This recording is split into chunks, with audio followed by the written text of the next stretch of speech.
One of the greatest lessons that I've learned through Chuck Missler is that he insisted that everything in the Bible is there by specific design and relates to Jesus Christ. So let's delve into this strange practice involving the cities of refuge we read about in the book of Leviticus. The person who committed manslaughter was secure from the avenger of blood as long as he remained within the city. If the slayer left the confines of the city of refuge, he was fair game to the avenger of blood. All of this remained in the state until the death of the high priest in Jerusalem. After the death of the high priest, the slayer was free to leave the city of refuge, free of any further jeopardy from the avenger of blood. Yet, what has the death of the high priest in distant Jerusalem have to do with any of this? Why should this impact the statutes of the fugitive refuge? Paul emphasized in Romans 15 verse 4, whatsoever things were written aforetime were written for our learning, that we through patience and comfort of the scriptures might have hope.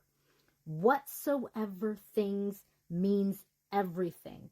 What's the possible spiritual significance behind this unusual procedure involving the cities of refuge? Jesus declared in Psalm 40 verse 7, the volume of the book is written of me. Hebrews 10 verse 7.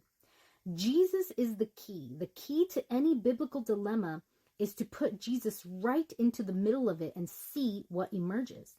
In fact, that can also apply to any of the issues of life. So first or second degree murder. Let's begin by examining the death of Jesus Christ.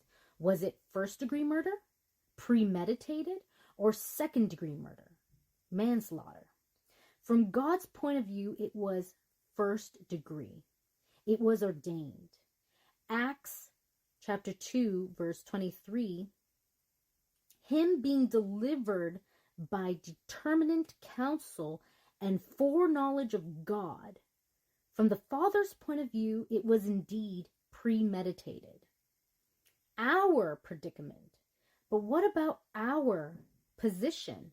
Remember the words of Jesus himself, who is, after all, our own defense counsel. Luke 23 verse 34. Then said Jesus, Father, forgive them, for they know not what they do. I would argue that for this purpose, at least, it could be considered manslaughter. This would qualify us to flee to our city of refuge. And just where is our city of refuge? In Jesus Christ himself, of course. Galatians chapter 20, verse 20. Galatians 2, verse 20. I am crucified with Christ. Nevertheless I live. Yet not I, but Christ liveth in me. And the life which I now live in the flesh, I live by the faith of the Son of God, who loved me and gave himself for me. Romans 8, verse 2. For the law of the Spirit of life in Christ Jesus hath made me free from the law of sin and death. And all this was to remain until the death of the high priest. Who is our high priest? Jesus Christ. It was his death that has freed us from the pursuit of the avenger of blood. However, every check needs to be cashed. It requires the endorsement of the recipient. Every pardon needs an acceptance. Have you laid claim to what he has purchased for you? No state police force, Numbers 35, verse 11 to 30. No help for a murderer, Genesis 9, verse 6, Exodus 20, 1 to 17, verse 21. Chapter 21, verse 12 to 13. Cities of refuge available to all, sojourners also, sanctified and set aside, always open, ways bridges repaired each spring, Deuteronomy 19, verse 3. Easy reach, the way, open to all, Deuteronomy 19, verse 3. Doors never locked, Revelations chapter 22, verse 17. Differences, only innocent saved. We know we're guilty.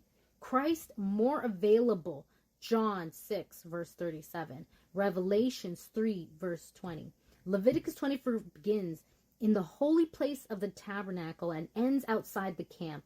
It opens with oil and bread and closes with the shedding of guilty blood. Our God is a holy God, and we must honor him with extreme diligence. Whether bringing our gifts or respecting his name, the Lord doesn't execute blasphemers today. But there is coming a day of judgment when the secrets of all hearts will be revealed. Romans 2, verse 6. Render to every man according to his deeds.